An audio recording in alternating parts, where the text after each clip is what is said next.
Em São Paulo, meio-dia. Mais uns minutinhos aqui. Está no ar o programa Redemoinho, hoje com o tema Poder e Mídia.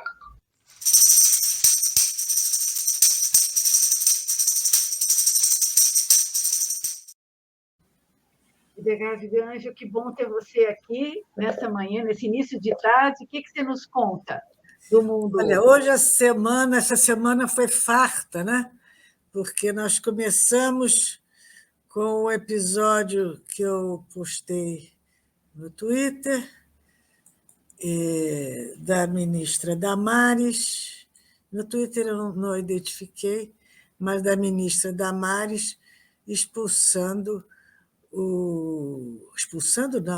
atacando, assediando um empresário e seu gabinete numa agenda oficial. Ele foi tratar de um assunto e ela literalmente o atacou.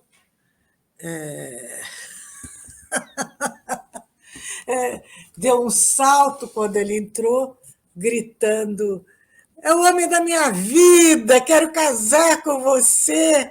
E foi atacando fisicamente o indivíduo, até empurrando. Ele teve a impressão que ela estava empurrando para o banheiro e ele saiu correndo pelo corredor e ela atrás gritando: "Volta aqui, volta aqui."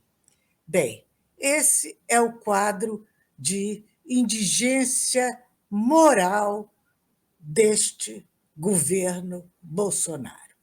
É um governo pervertido.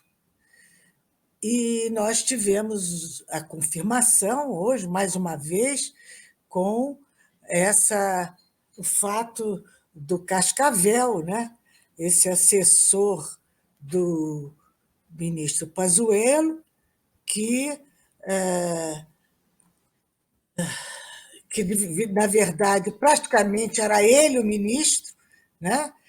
E que foi preso por cometer pedofilia. Mas antes de falar sobre isso, primeiro eu quero dizer que hoje são os 124 anos de nascimento de Bertolt Brecht, o grande dramaturgo, autor da frase: "Aquele que não conhece a verdade é simplesmente um ignorante, mas aquele que a conhece e diz que é mentira, aquele é um criminoso." E é o que nós vemos no Brasil, né? Aliás, é atribuído ao Brecht um poema que não foi dele, que não foi escrito por ele, de um pensador, Martin Niemöller, que vale a gente repetir aqui, porque é bem o momento que a gente está vivendo. Um dia, todo mundo conhece, mas eu vou simplificar. Um dia vieram e levaram meu vizinho, que era judeu. Como não sou judeu, não me incomodei. No dia seguinte vieram e levaram meu outro vizinho, que era comunista. Como não sou comunista, não me incomodei. No terceiro dia vieram e levaram meu vizinho católico. Como não sou católico, também não me incomodei. No quarto dia vieram e me levaram. Já não havia mais ninguém para reclamar. Eu acho que nós estamos no Brasil, nesse momento, vivendo esse quadro, né? Nessa semana em que vimos dois formadores de opinião. Desculpe se interromper. A câmera está indo muito para baixo. Isso, ótimo. Nessa semana, obrigada. Nessa semana em que nós vimos três formadores de opinião naturalizando o nazismo, né?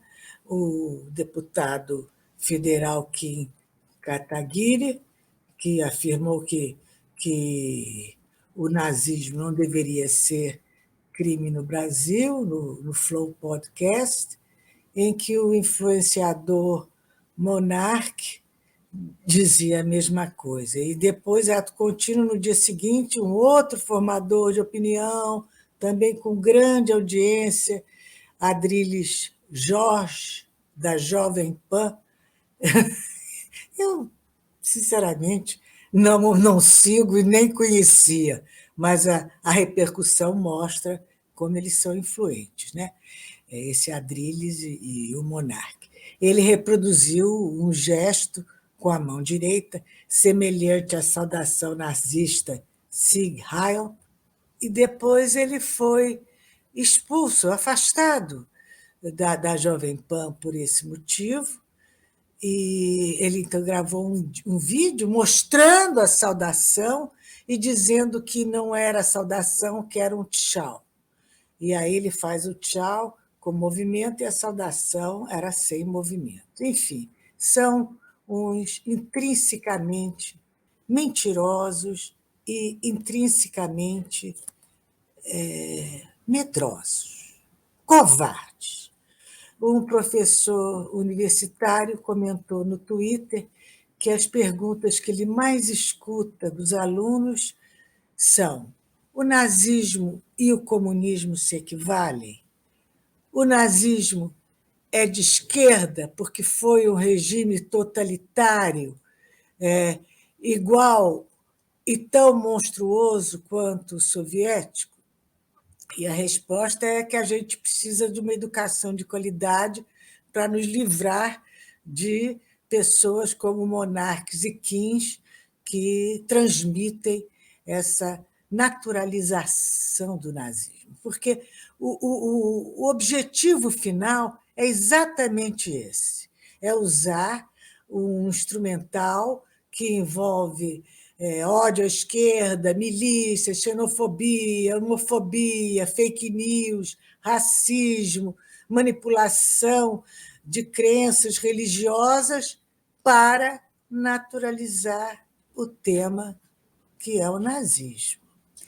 E hoje, no Brasil, isso foi naturalizado.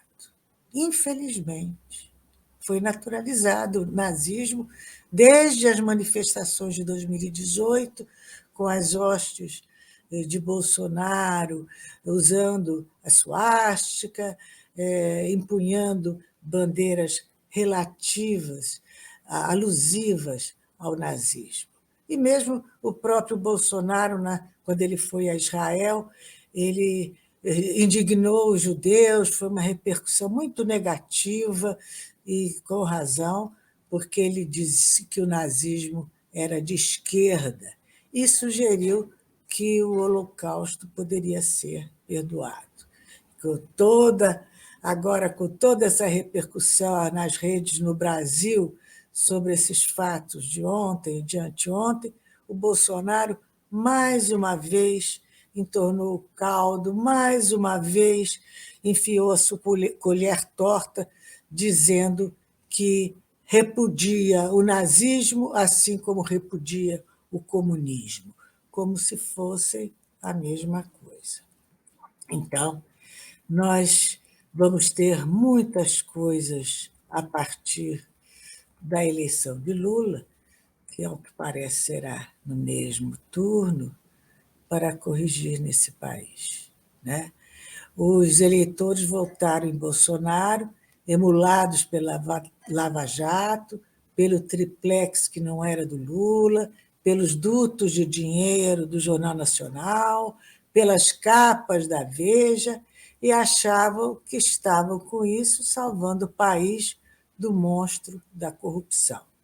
No entanto, estava entregando o Brasil, embrulhado para presente, ao monstro da perversão, das taras mais abjetas, do nazismo, do fascismo, além de, naturalmente, o que é conhecido, o monstro das milícias sanguinárias e implacáveis. Aliás, o Eduardo Bolsonaro declarou ontem, num vídeo distribuído por ele, compartilhado por ele, de que eles darão um golpe em Lula e que o Lula nunca vai se reabilitar disso e ele vai definitivamente para a lata de lixo da história. Bem, tem que ver que lata de lixo é essa, porque a lata de lixo da história brasileira atual está lotada. com Bolsonaro, com a sua família, com seus correligionários, com seus admiradores. Não cabe nem um fiapo da barba do Lula mais nessa lata de lixo. A semana termina com essa prisão do Cascavel, que não é a ministra Damares, é o ex-assessor do ex-ministro da Saúde, Pazuello, Ailton Solino, ex-deputado estadual e deputado federal por Roraima, que é conhecido como Ailton Cascavel. A cascavel, que é uma cobra peçonhenta, a gente sabe, né? E de veneno muito potente, com um chocalho no final da cauda e que pode chegar a 2 metros de extensão.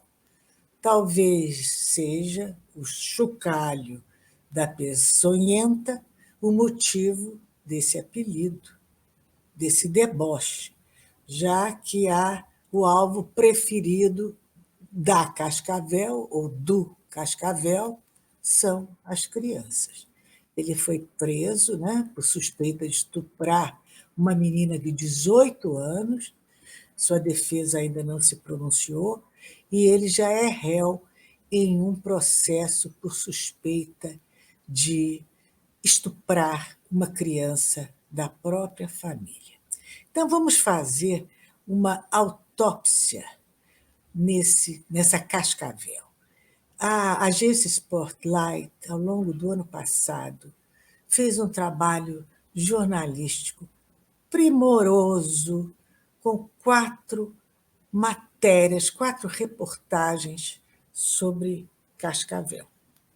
Ele assessorou o ministro Pazuello e não era um assessor comum, apesar de ser totalmente desconhecido do público, apesar de não ter cargo, de não estar no Diário Oficial, ele era tido e sabido nos bastidores do Ministério como verdadeiro ministro da Saúde, numa época, num momento em que nós já contávamos com centenas de milhares de mortos.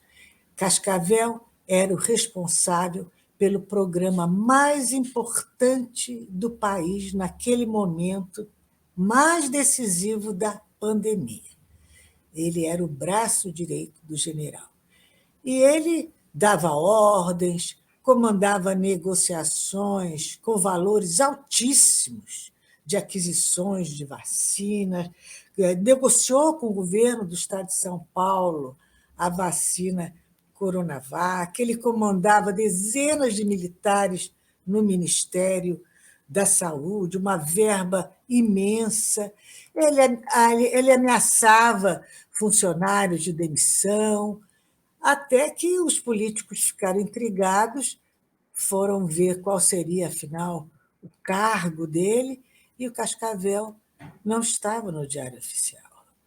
Foi preciso haver um questionamento forte dos políticos, da própria mídia, para ele, enfim, ganhar o seu crachá do Ministério da Saúde. Ele tem um longo, isso na reportagem das reportagens do esporte foram muito bem detalhadas.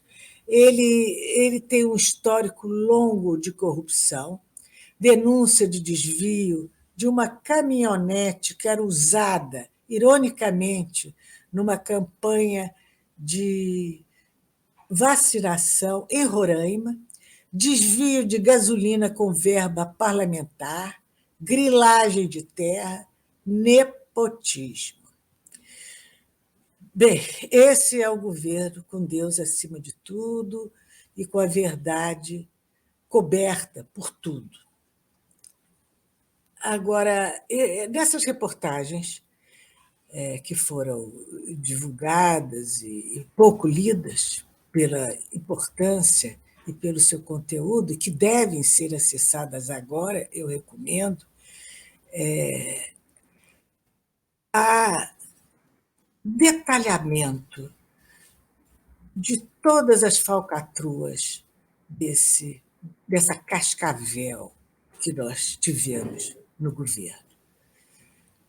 Essa mão suja que desviou ambulância de vacinação com um documento que foi que teve a sua caligrafia conferida e confirmada, em que ele oferecia a um delegado da agricultura de Roraima 5.000 cruzados na época para receber a ambulância como doação. Ele queria ficar com aquela ambulância que estava servindo a uma campanha de vacinação para seu uso pessoal, ganhar de presente, né?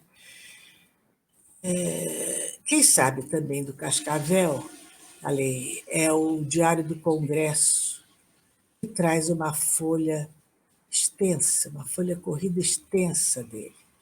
Inclusive, a sua breve passagem de 20 meses lá na Assembleia de Roraima, em que ele gastava por mês, atualizados, de R$ 17.000 em combustível por mês a R$ 21.000. E o curioso é que toda essa despesa com combustível, ao longo desses 20 meses, vocês podem, multiplicam 20 meses por 20.000, vejam quanto ele gastou em combustível.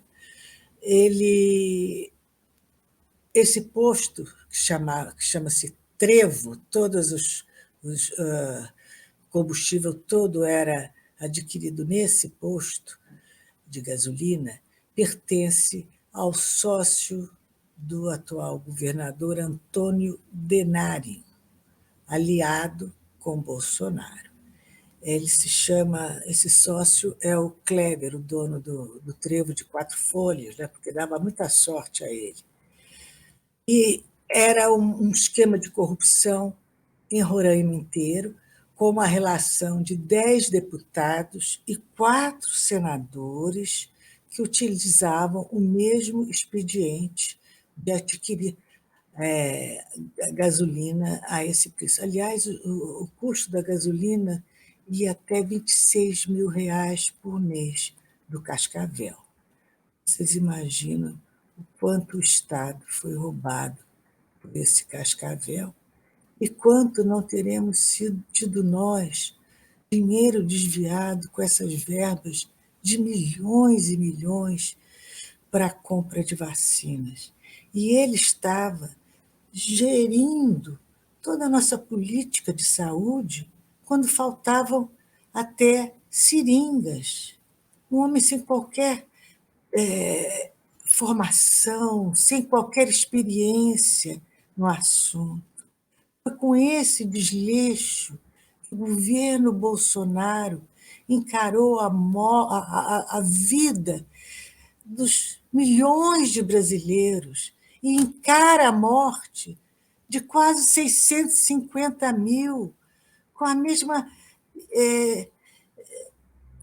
indiferença. Então, eu quero fazer aqui um elogio a essa agência Spotlight de jornalismo por esse trabalho primoroso que ela realizou e que registrou para a história todas as falcatruas, por vias indiretas também, desse governo Bolsonaro, torpe, que só se interessa por beneficiar seus conhecidos, seus parentes, a eles mesmos, seus amigos. É muito triste o que nós estamos vendo e vivendo.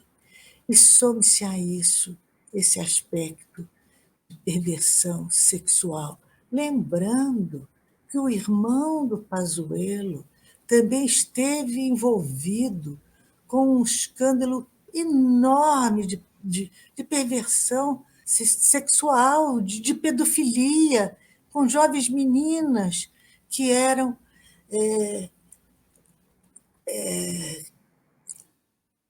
como é que se diz, cooptadas, eram enganadas para estarem à mercê daqueles homens indecentes, perversos, imorais, crianças.